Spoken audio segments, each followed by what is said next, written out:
people didn't know what Bitcoin was.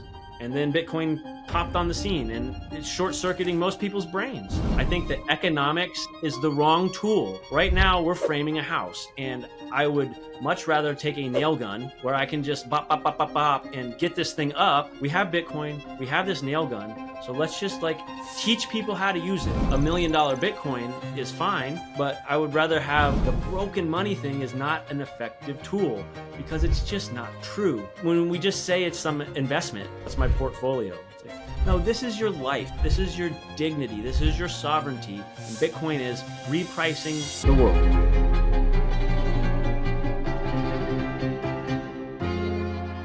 Mr. Neal Flesher, author of Modern Chains. So a man after my own heart, talking about the things that I think are most important, in my opinion, bring people up to speed of how we find ourselves here today.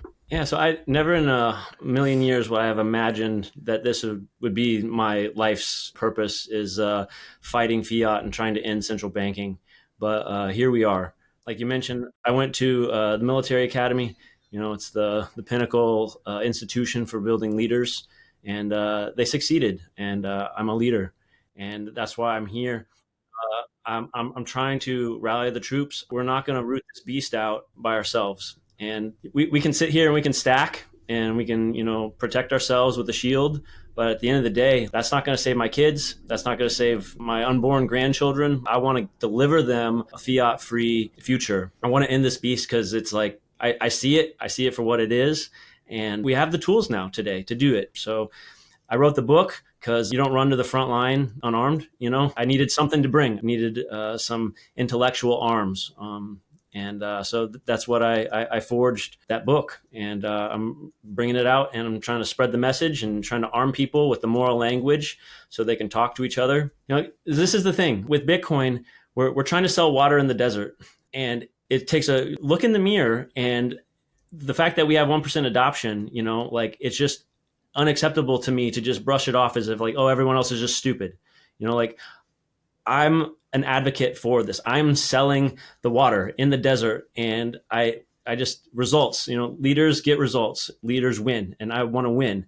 I don't want to just sit back here and say, oh, well, in a long enough time horizon, this is inevitable and it will happen. It's like, no, it's not inevitable. It's only inevitable if we actually make it happen. Like, I can take a bronze sword and a steel sword, I can clash them together forever and ever. And I know that inevitably on a long enough time horizon, that steel sword will break that bronze one.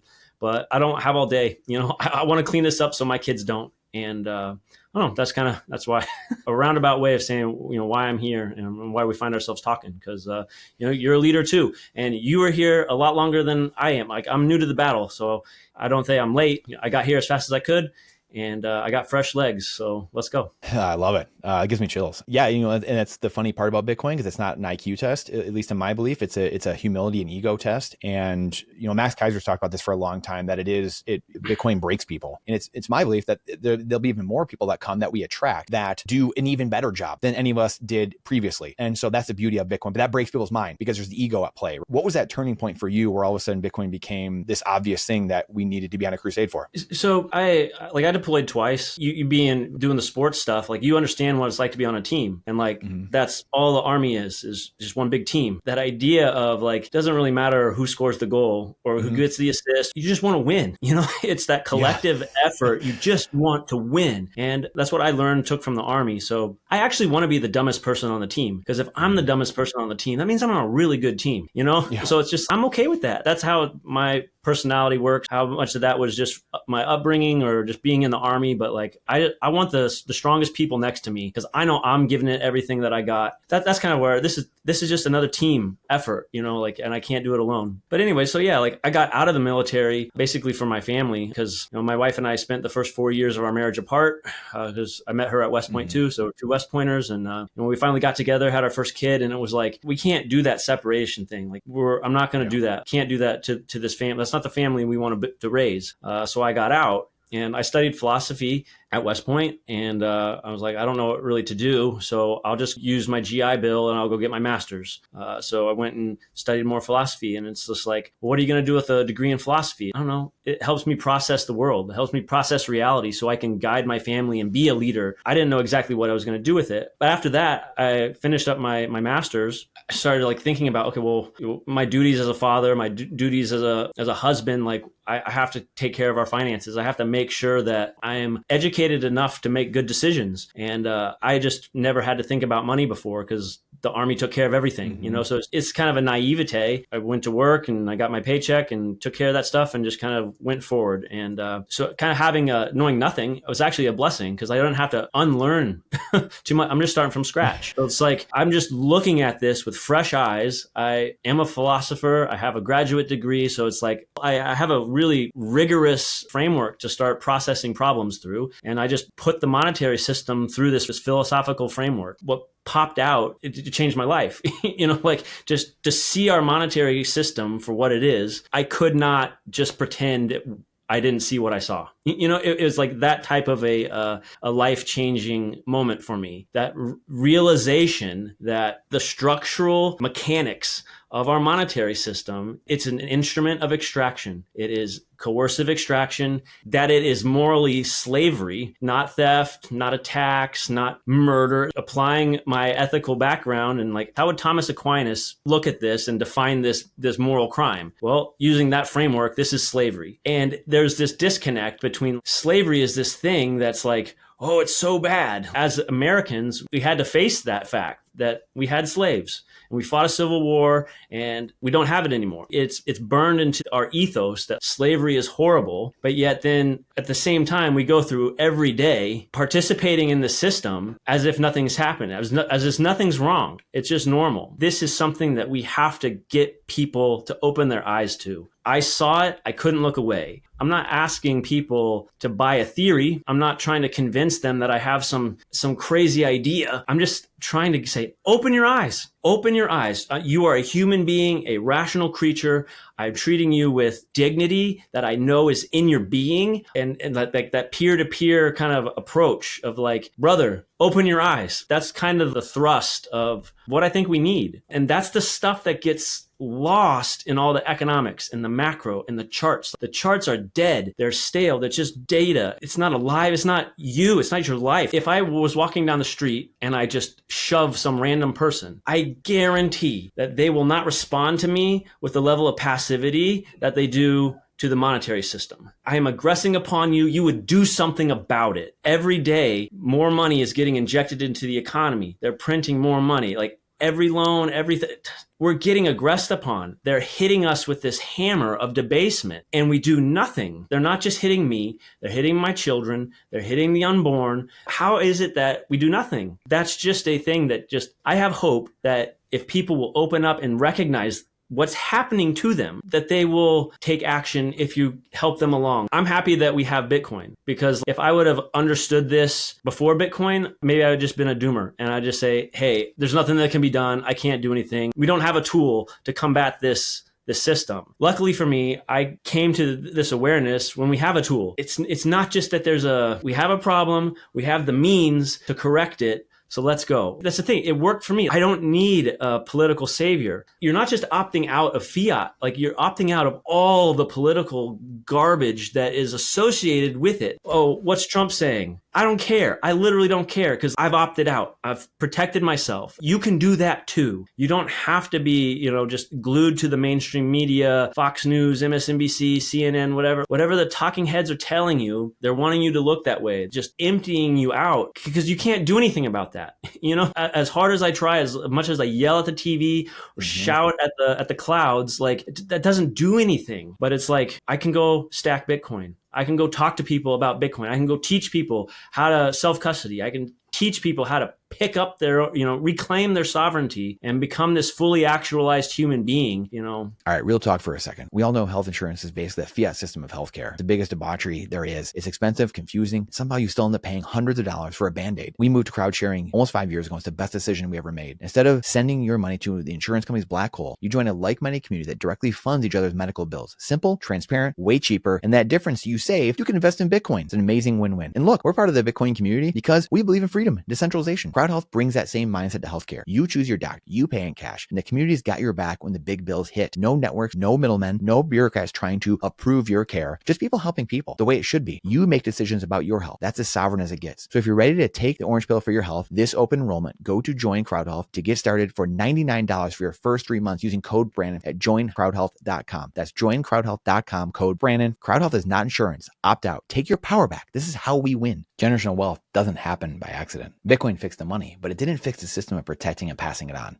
Bitcoiners, we have to live in two different worlds, idealism versus pragmatism. That's where Meanwhile comes in. It's the world's first Bitcoin-denominated life insurance company, regulated in Bermuda and built entirely by Bitcoiners for Bitcoiners. With Meanwhile, long-term holders can grow and protect their Bitcoin wealth through tax-free policy loans, no repayment obligation, no margin call risk, while making inheritance simple and secure and entirely in Bitcoin. It's about sovereignty, stewardship, and building a legacy that lasts centuries. Because if Bitcoin is forever, your plan should be too. Learn more and sign up with code 4QPBWC at meanwhile.bm. That's meanwhile.bm, code 4QPBWC, or just sign up, the link in the description below. I love that you touched on something a little bit ago about, and it really goes back to broken currency that we have, and everything trends to one at the end of the day. And the fiat currency is doing exactly what it's supposed to do, enslave us and keep us in these invisible chains. So, and hence, again, this is why the book is called Modern Chains. So you look at the chart, and it's like people are trying to figure out what Bitcoin is. And I think most people in the Bitcoin space, they treat it like an economic investment. They're like, this is a thing that I buy, I hold, it goes up in value, and then I sell it, right? Like that's like the idea that they're treating it just like they would treat any other investment. It's kind of like a horizontal trading, so that this idea of, are you creating value in the world, or are you just kind of like gambling in the back alley? If you and I go into the back alley and roll dice, they've been doing that for all of humanity. People love to gamble, and both people bring value into that alley, and the same amount walks out. Like nothing is created in that trading, the gambling, the speculative trading or gambling or whatever you want to call it. I think most of our economy is like that. And it makes sense. I don't blame people for that, because in an extractive system, the entire monetary system is just extracting value from you. It kind of makes sense that you would think like, oh, well, the only way to get ahead is to win a trade off of somebody. If I don't win the Powerball, I'm not going to make it.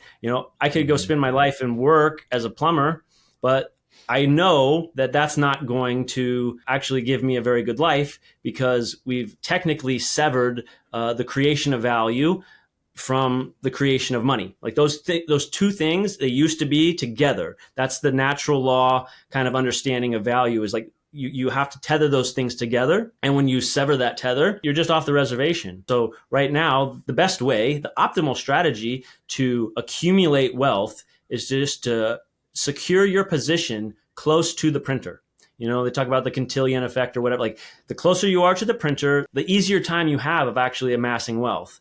And if you're pushed off to the side, you're just off. So it's just like, that's why people are the sports betting, the lottery tickets, like the crypto altcoins. Like this whole space is just about, how can I just win value from other people? It's not about how do I create value, offer value to other people, and then through service be rewarded. Like that's not the strategy. So it's like, I understand that.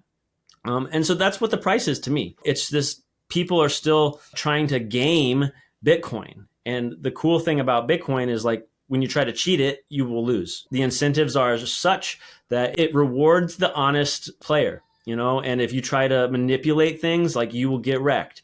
But it is crazy though, because it's like when you take that step back and you look at the log, it's just straighten up to the right. And then you look at the daily chart and it's so crazy. Oh, why is it selling off? Why is this huge crash? No one understands it. Yeah, people are playing games and getting burnt. Like people are using this, pretending it's not this immutable, honest ledger. It's an honest measure of value. It's the first time we actually have legit in human history. That's why it's like a discovery. It's not just some, oh, this is a nice technology. It's a kind of an interesting thing. It's like, no, this is a game changer. It's a new paradigm. Recognizing that and treating it, understanding its nature, and then acting accordingly. That's how we right the ship and we get back on track as a society, as a civilization. We have a very big disconnect in society. And this is some of the stuff you were just saying makes me think of this, where we are in slavery. People don't know they're in these chains, and people know there's a problem, but they don't know what the problem is, right? They think they need to gamble more. They think they need to capitalism harder.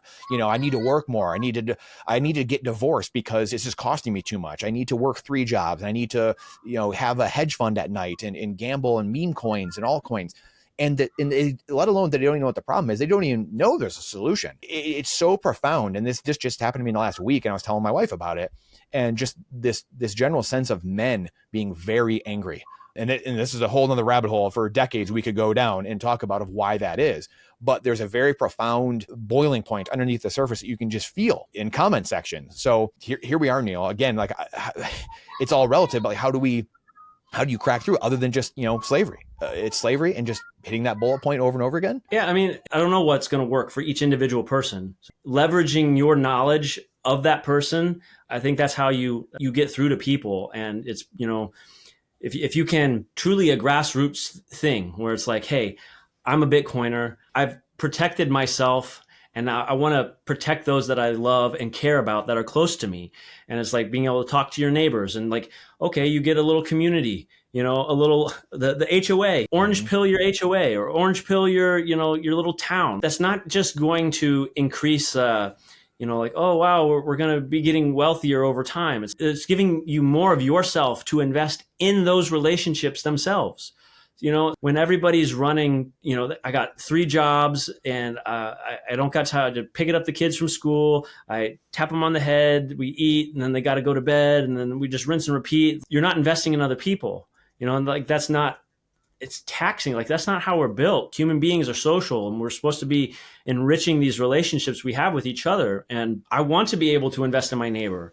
So I know that he's got my back. I want to build a thriving community. And I think that's kind of how this thing really takes off, because it's like, okay, well, then one town does that. And then that's a place you want to be. That's a place you want to live. You'll start seeing it in all the other stats too. Like when everyone's not ground to the bone and they're just hollowed out inside and they can actually invest in the town. I don't know, that's just like a thing that will draw people, like attraction, like people will want to kind of be a part of that.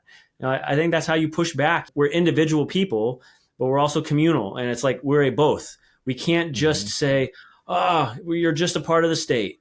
Or you can't just go the other direction and say, oh, you're just an individual. We're a both, and we have to mediate these relations that we have with each other. And that's our challenge. Let's lean into it instead of just complain. That's kind of my idea. To be a leader in a community, you got to stand up, you got to be seen, you have to be heard, and encourage people. And I don't know, Bitcoin touches everything about your human being. That's why people, will often say it's like, oh, is it like religious, or it's like this or that? It's like, well, yeah, it's touching your humanity. It's literally like everything. When we just say it's some investment, it's just some Apple stock. That's not alive. It's just, it's my portfolio. It's like, no, this is your life. This is your dignity. This is your sovereignty. And how you relate to other people. It's not a linear thing. This is one of those exponential things. When lots of people come together that are fully actualized, they can do really, really cool things. And, like the idea of changing the world, you can affect it to the maximal, possibility that you can. I don't like the idea of transforming. It's like, we're not changing the form. We're not changing human nature. How about let's just not smash it into the ground? That's kind of my idea. We don't have to be transhuman. I don't think that that's even a possibility, and even in the theoretical sense. But it's like, we're not objects and we're not livestock. And, I'm more than just a 9-to-5 wage slave. Like, that's not what I'm here for. You change the story, you talk to the people that are around you, and you get them to say, hey, just pick up your dignity. You're getting hit. You're being aggressed upon. There's something that you can do about it. And let's do it together. I think that's a simple, executable strategy. And I'm not saying that's the answer, but I think it's a better answer than we currently have. And, if someone comes along with a story, it's like, actually, no, let's tell the story this way, and it's way more effective. I'll just stop doing what I'm doing and pick that up. I'm bringing to the fight what I have to offer. And if someone else has something else that they can arm me with, I'm just going to use the best tool at my disposal. It's almost as if we're trying to frame a house with a pair of pliers. Like, it's just the wrong. I think that economics is the wrong tool. There is a place for it. It serves a function. Right now, we're framing a house, and I would much rather take a nail gun where I can just bop, bop, bop, bop, bop, and get this thing up than, oh, this is my hammer and I'm going to use it till, like, what, you have to use it too. It's like, no, we have Bitcoin. We have this nail gun. So let's just teach people how to use it. Can it be dangerous? Yeah, I would never give a nail gun to my toddler. That's going to be a recipe for disaster.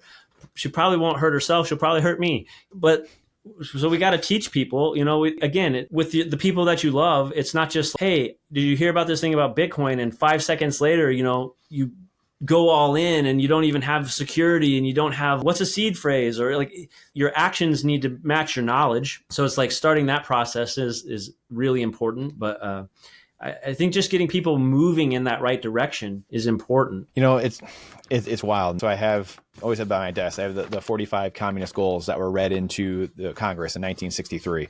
And again, we were talking, this is how we grew up, like this is the things that we, are studying. And you look at all the things that have happened. I mean, really all of them have happened, gain control of all the student newspapers, discredit and eventually dismantle the FBI, infiltrate and gain control of more unions, infiltrate and gain control of big business, transfer more of the powers of arrest from the police to social agencies, dominate the psychiatric profession, discredit the family as an institution. I mean, these are things for decades that we've kind of looked around and said, hey, when are people going to wake up? And it just feels like humans, for whatever reason, need max pain in their life. You look at the Bible, like you just mentioned. I mean, it's a story of go away from God, aka truth, and you get smacked in the face. Oh, you are God. Oh, we forgot. Oh, that Tower of Babel was a bad idea. Like we're constantly like forgetting over and over and over. We have to learn these lessons from history that are right there for us to learn. And it's like the most frustrating thing in the world. And it's right in front of everyone's eyes. It's a 1 second decision. It's obvious once you see it. You seem crazy before you get it, or we seem crazy before someone understands all that. So it's like the fish is wet. He's grown up in the water his whole life. How does he know he's wet? He doesn't get it. And it's like everyone that's alive right now has lived in this system of total control, whether they think it or not. It doesn't matter. It's the Ayn Rand, right? Like it's, you can ignore reality, but you can't ignore the consequences of ignoring reality. Like my question, I guess, in all of it is how do you, again, like meeting people where they are at the same time, like the average person is broken. Like that's the thing that I struggle with the most, because it's like, how do you wake up society? Otherwise, it's just max pain. Like, I guess we're going to need max pain. I don't know. I'm not quite sure. Those are great things. And I think even in the intro, I say that the money's not broken. The only thing that's broken are the lives of the people that it crushes. Because in that sense, we are broken people as a means to achieve our end. When we're ground down and hollowed out, we can't actualize our ends. And it's depressing. And I think the thing that gets people over that hump, is like, to be sold just the tiniest sliver of hope, to see the tiniest bit of light at the end of the tunnel.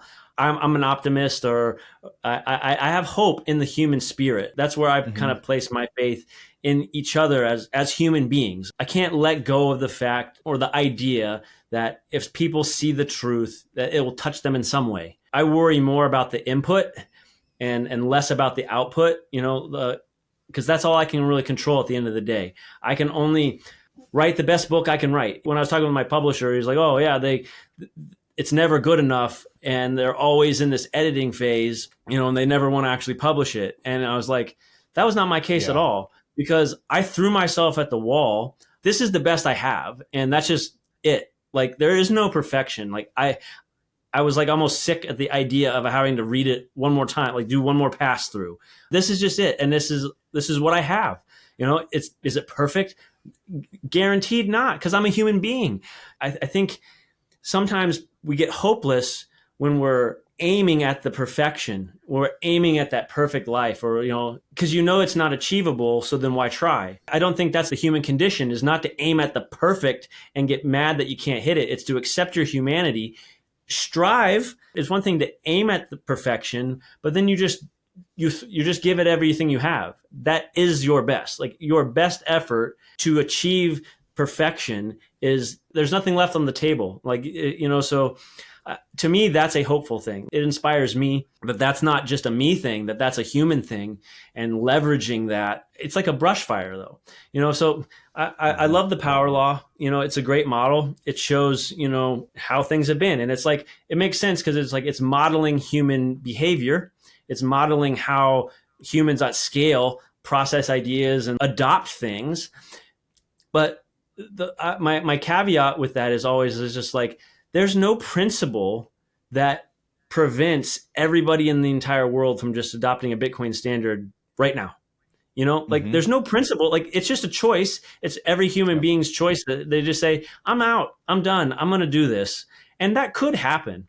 Is it likely? Yeah. No, it's not. Again, it's this in-betweenness. It's this recognizing that, hey, we're human beings, and that they tend to, behave in a certain pattern, but also that pattern isn't binding. The pattern's not a principle in and of itself. It's not actually driving. And that's the cool thing about the ethics and the economics. What is the cart and what is the horse? And when we put economics first, we're like, look at this cart, look at how it got pulled around, and look at this. And we just say, like, well, that's how it's going to go. But it's like, no, there's a horse pulling that cart. And I want to focus on understanding the nature of that horse so that I can help, get it to go where it needs to go. That's what I think this book is about, is, first things first. Let's look at the principles driving the economy, driving human action. If we can understand ourselves, taking a look at ourselves, that's going to inform us so much better than just like looking at the past and modeling what people did. People didn't know what Bitcoin was. And then Bitcoin popped on the scene, and it's short-circuiting most people's brains. And it's like, I don't see that as a bad thing. It's just, let's understand it. And then it's just an obstacle to try to overcome. And I think we can. Because people have done it. I always have the most humility and gratitude for all the people that came before me, because I'm late to the party, right? I'm new to this space. I'm not an OG, but that doesn't matter. Whether you have 0 Bitcoin or 10 Bitcoin, 100 Bitcoin, 1,000 Bitcoin, the number actually doesn't matter. It's the thing that matters, is important, is like, what percentage of you are you orange pilled? That's all I care about. I don't care about $1 million Bitcoin is fine, but I would rather have 1 million families onboarded. The people are more important than the price.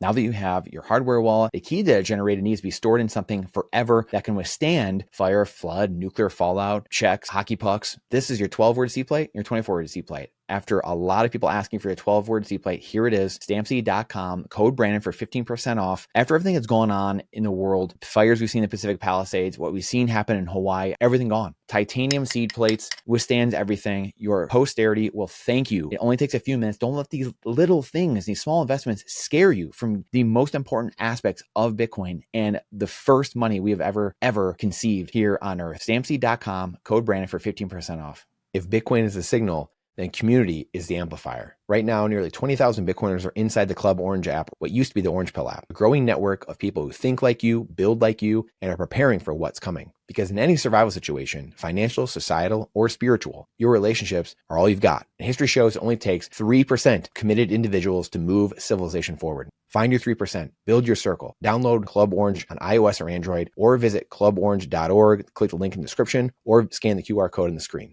Everything you are learning in this episode is completely moot and does not matter if you hold Bitcoin and are still leaving it on an exchange or sharing keys and your KYC information with a third party. This is your wake-up call now.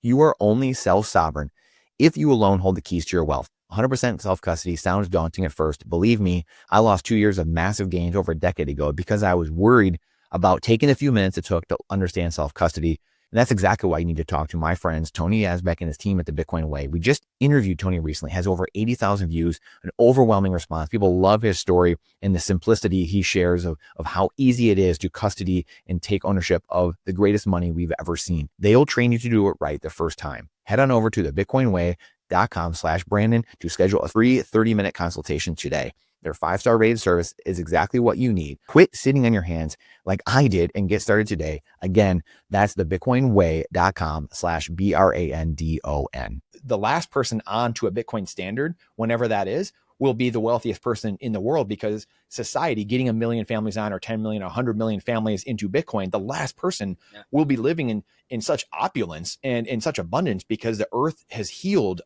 to a great degree, not completely, obviously, but it will have healed so much that the last person on a Bitcoin standard, the last person accepting and finally getting into Bitcoin, will have already won so much at that point. And that's, I think, a good barometer of where we're at and just where we have to go. But it can happen quickly, and that's the other part of it, the dichotomy. But I want to go back to this, I missed it, it's too late type of thing. And like, again, you're kind of joking, like I'm late to this party, and it's only, 15, 16 years in, and, we're still really in the early adopter phase. In your eyes, what do you think when people are saying, hey, I'm too late? Because I've had this recently. I've had a lot of people come to me and say, hey, you got in at the right time, like I missed a boat, like it's 100,000 now. And I feel like Bitcoin is in this weird world where it's not cheap enough.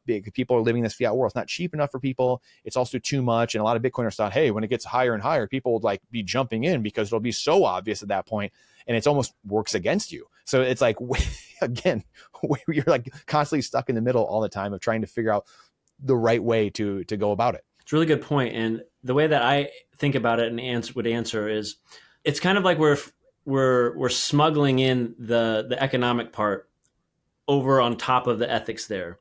So because we're talking number go up, it's an investment. It's this thing that like I need to increase my wealth, and that misses the whole ethical thing is that you can create value in the world and it's yours, right? So my question then, what better monetary object do you have to store the value that you create with your life? That's the question.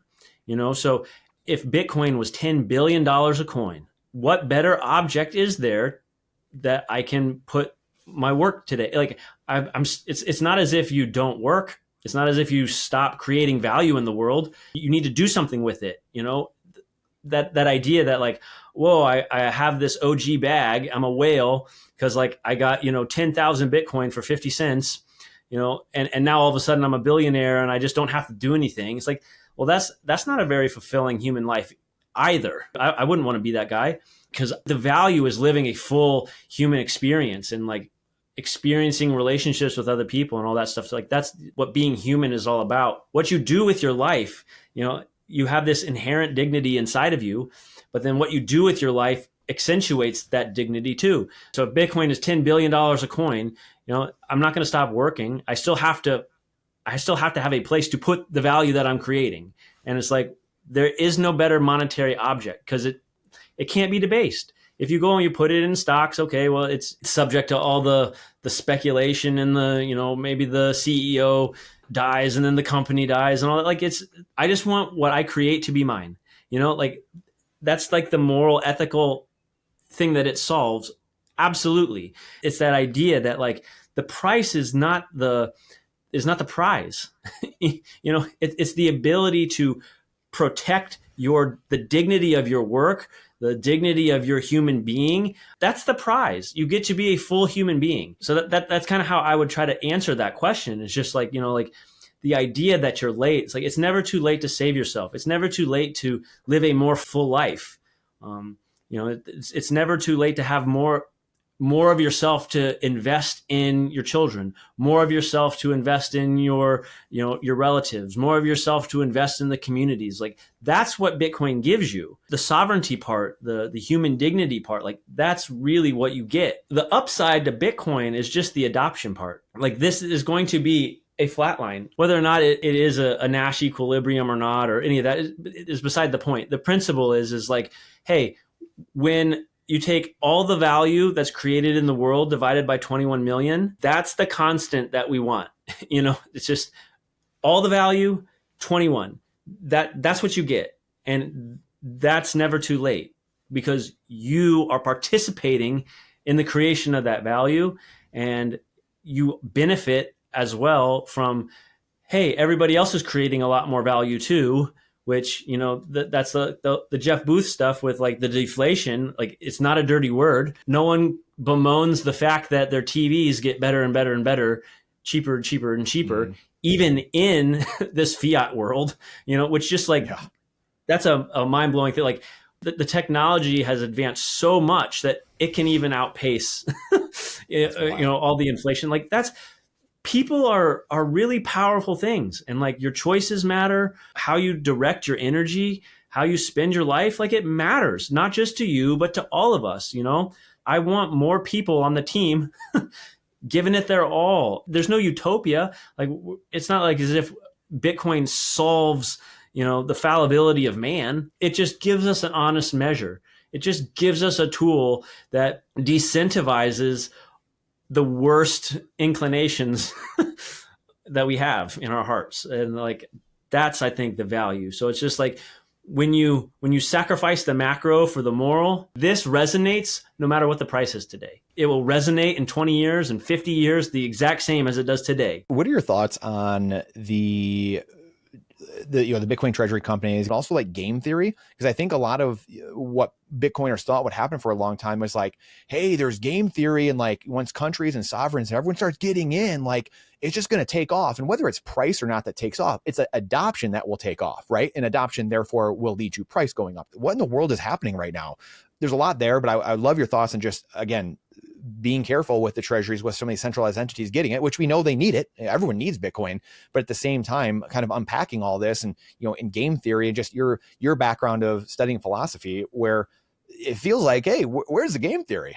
Like, where's this? What's happening? Yeah, I've actually been doing a lot of these last couple of months after talking with Daniel Prince, and went on his show, from the Once Bitten, and I had some thoughts. And then as we talked, and like, I'm honing in and trying to like, okay, well, what principles are actually in play here, and what's going on here? And I guess this is the best way, my current kind of articulation of this idea of the role the Bitcoin treasury plays, and then kind of how it's, again, it goes back to what we've been talking about before. So we have this fiat system, and now we have Bitcoin inside of it, and there's this volatile reaction that's happening. And I think Jeff Booth is completely right when he says that these are incompatible. One will eat the other. Like, there's no, right. Like, it will be parallel for a time of transition. Like, we're in this transitionary phase change. It's going to be water or it's going to be ice. It's one way or the other. And we're in the middle of this. And if you think of these as competing systems, and they're competing, it's an energy transfer, right? So Bitcoin is this black hole that's sucking all the energy out of this fiat system, that the fiat system fights back. So it's like, every time that I have to, I still have to spend dollars, pay my taxes or do this or that. Like, I have to interact in that system currently today. And every time I do, I just recognize that I'm now sending more energy into that system. And when I pull it out and I can completely opt out my dollars into Bitcoin, I'm pulling that energy out. And then when I can transact in Bitcoin, I'm keeping it out. But like, this adoption phase is where we're still in this so this energy sloshing back and forth. And that's kind of how I'm thinking of it. It's just like, it's a good story. We're in this slosh of this back and forth. And what can I do? All I can do is try to make sure that I'm minimizing as much that I'm putting into the fiat, and putting as much as I can, for my day to day. Because it's not like I'm just going to just completely pretend like I don't exist in this fiat world. Like, I have to feed my family. I have to do these things. So it's just like, the principle is, I'm trying to minimize my interactions in fiat world, and I'm trying to maximize my interactions in Bitcoin world. If those are the principles, then where does a treasury company fit into this, in this muck of slosh? And it's like, I think there's a difference between 0 and 1 and 1 and many. I think that's the right way of putting this. So we look at strategy, and Michael Saylor, and I look at what he's done to pull energy out of the fiat and into Bitcoin, I have to imagine that the net of that sloshing is huge win, right? I think that that's a huge win for Bitcoin. But then you say, okay, so that was one. He institutionalized it. He said, hey, you can be a business and hold this. You can put it on your balance sheet, because I'm an author now, right? I have my own business, I hold Bitcoin. That's just what I'm trying to save in, so it's like, in that sense, it's like, yeah, every entity, government, individual, company is going to want to be in that Bitcoin system. And like, that's going to be in their best interest. The idea of a company having Bitcoin is something different than just a Bitcoin treasury company, where what they're selling is access to the money printer. Hey, I'm a quintillionaire. You're not. Give me your money, and then on your behalf, I will buy Bitcoin. Like, I'm leveraging the fiat against itself. That speculative attack thing. It's like, I get that in principle, and again, I think there's a difference between the 0 and the 1. But then, can we take it to the nth? Can everybody do that? And it's like, well, if you take it to the nth, I'm acknowledging the fact that there's some sloshing back to that system, and I don't know the point that, it's good for Bitcoin if there's 567 treasury companies, and that 567th one is too much, and that's when the fiat system starts to like take it back. Like, I don't know that, but I'm just trying to work out the principles. And I think the less you're just a pure play treasury company that just says, I'm taking advantage of this fiat system, my intuition is saying you're not actually, you're cashing out in fiat. At the end of the day, that's just horizontal trading in the fiat world, that I don't think you're actually de-energizing the monetary system itself. That's kind of the best way I can articulate it. But I think those are the actual principles or the gears that are working. It really comes back to, what's the purpose or the function of you starting this treasury company? And if you're trying to just shoot your stock up, I think you're probably off course. The end has to be to de-energize fiat. And if you're able to achieve that, and to the extent that you can do that, I think the extent that it's legit. But to the extent that it doesn't, I don't agree with them. You're just playing an extractive fiat game cloaked in a Bitcoin banner. How has your view of war itself changed after grokking Bitcoin, after really going down the rabbit hole? Like, what has changed for you when you look back at, just war in general, service, everything? Because I know everyone has like a different answer on this, so I'm very curious yours. Yeah. So I think of the entire military industrial complex, the forever wars, understanding what I know about the monetary system. It's just a means to inject money. That's it. I don't even care about the particular justifications for this is a bad guy, and this bad thing happened over here. We got to go fix it. We got to do right. To me, it's a string of justifications to inject money into the economy. Then that's it. I think that's literally it. Because if we didn't have taxes, if there was zero tax revenue, it wouldn't change a single governmental action, because the government's not funded that way. Like, people think your taxes aren't paying for anything. Like, they're literally not funding it. Like, that's why we have 38 trillion in debt. Like, because we're not paying for it with actual money. They're taking your money, but they're taking it to hide the fact of how they're actually funding the government. So it's like, if we didn't have taxes and nothing changed, people would see how absurd it is. Like, wait, you're just literally printing everything to pay for it? Like, yes, that is how they're doing it. That's precisely that's how what they're I'm doing saying.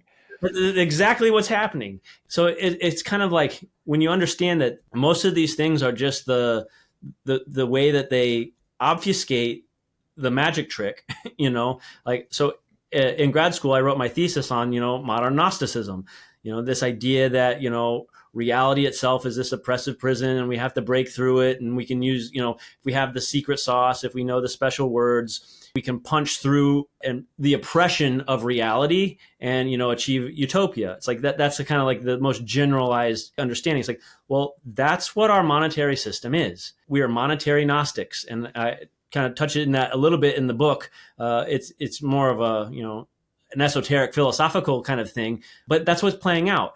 Economic reality be damned.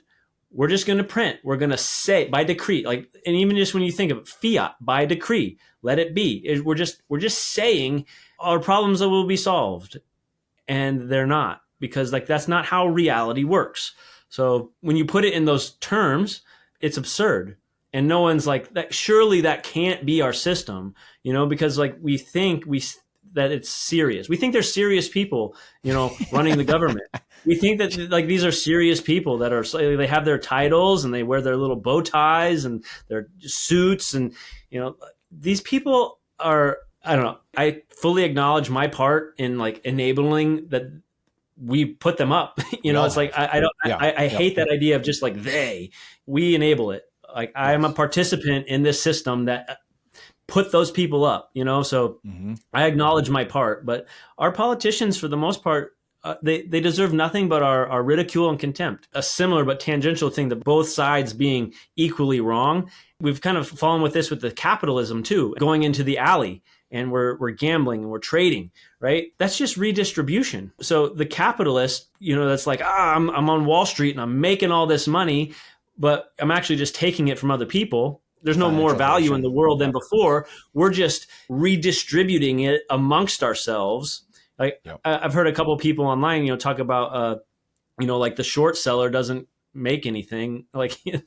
They accumulate a bunch of money. They win a bunch of money off of other people, but they're not inventing anything. They're not creating anything. They're just winning money off of people. So it's the same level of redistribution. Just instead of the government doing it, it's just back alley throwing dice, that's really kind of what it is. We can either redistribute the wealth because we're all gambling, or we can redistribute the wealth because big mighty state comes and takes everybody's shit. It's like, both of those are wrong. Redistribution is just kind of a dumb idea that needs to be put to rest. So I wanted to share this really quick for people, because this article is from 1946, American Affairs, so people can see it. And then if you come down, I don't know how many pages it is. I have 5 or 8 I have 8 pages of it. But if you come down, and it might be a little grainy for you, but for the person seeing this, will actually be able to read it better. But it says, what are taxes really for?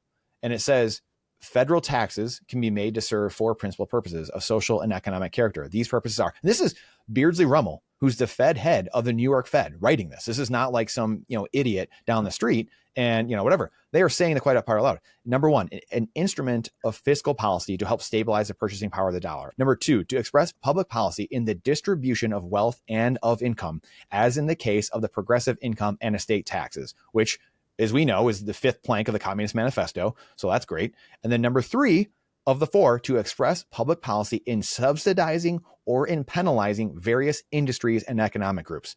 And then, 4 is to isolate and assess directly the cost of certain national benefits, such as highways and Social Security, whatever.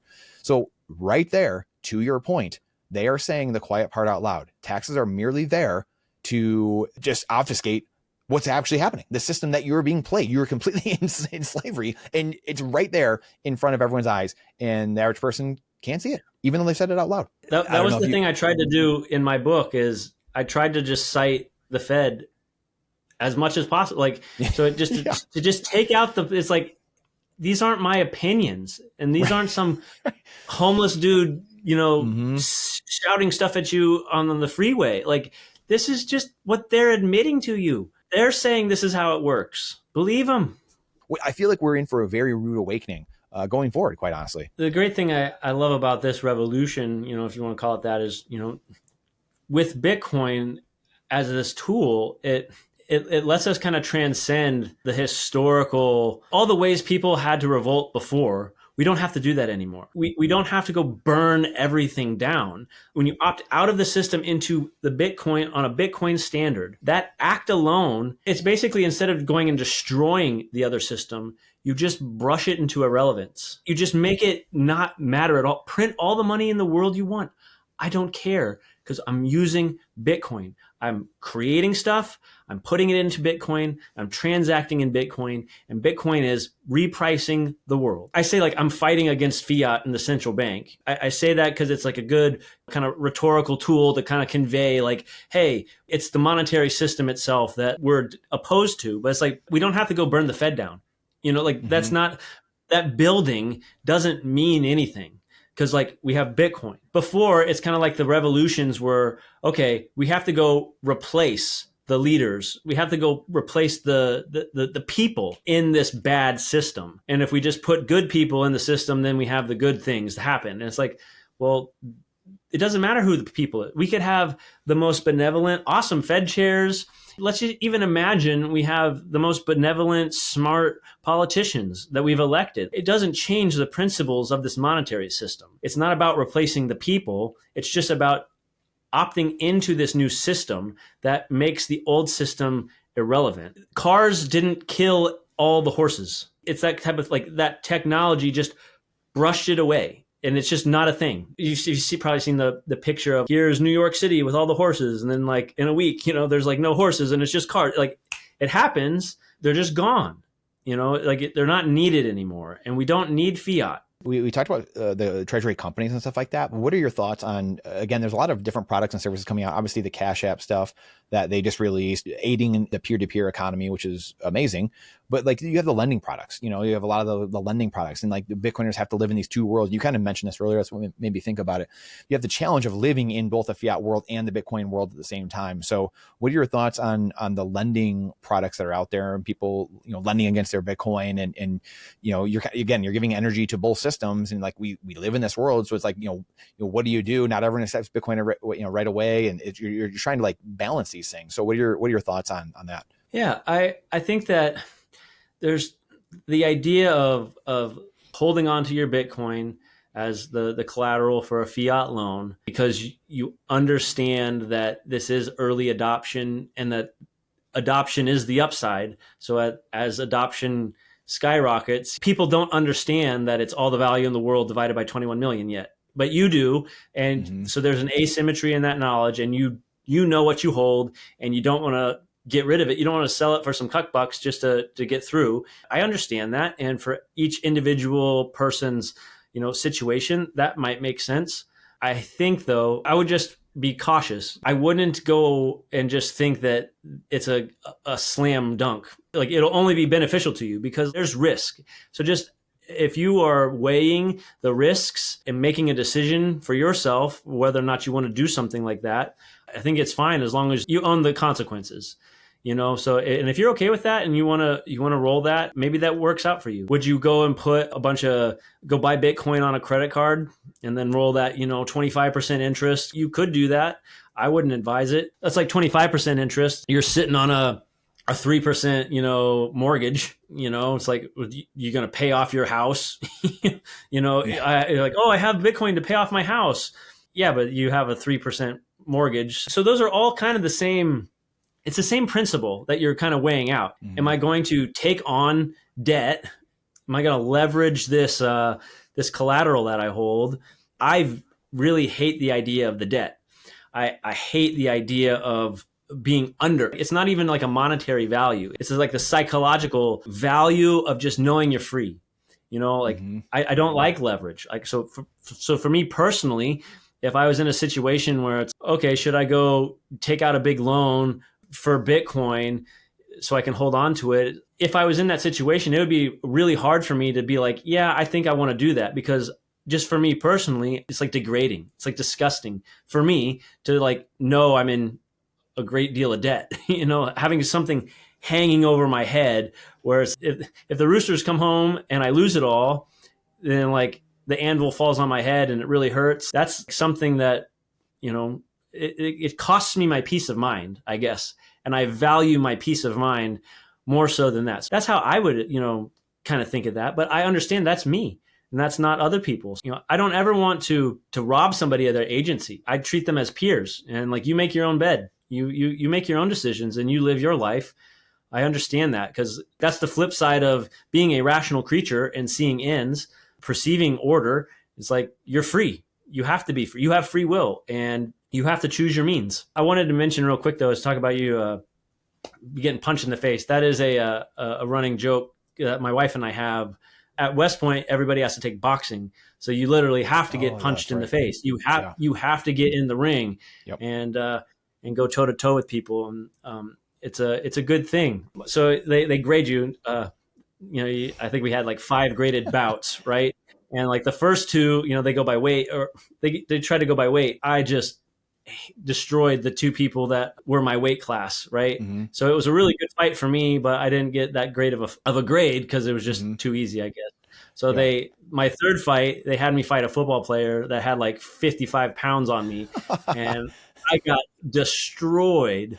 But I put up a good fight, and I got an A for that bout. So it's like, it's just funny how it's like, even though you get your ass kicked, if you're in it and you're just giving it your all and doing the right things, you'll get a good grade. And I got, it's funny. So for the entire bout, I was just taking it, right?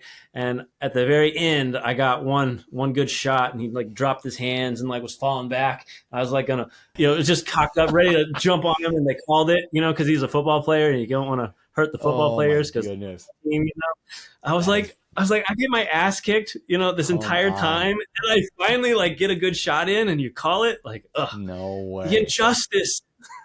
Oh my goodness. That's incredible, Neal. Yeah, no, it's again, like, that's for thousands of years, that's how men operated, right? So we have a lack of leadership and a lack of decision making in society, everything, because men don't know how to operate anymore, right? They haven't seen the battlefield itself, or they haven't been punched in the face, they haven't been in a fight.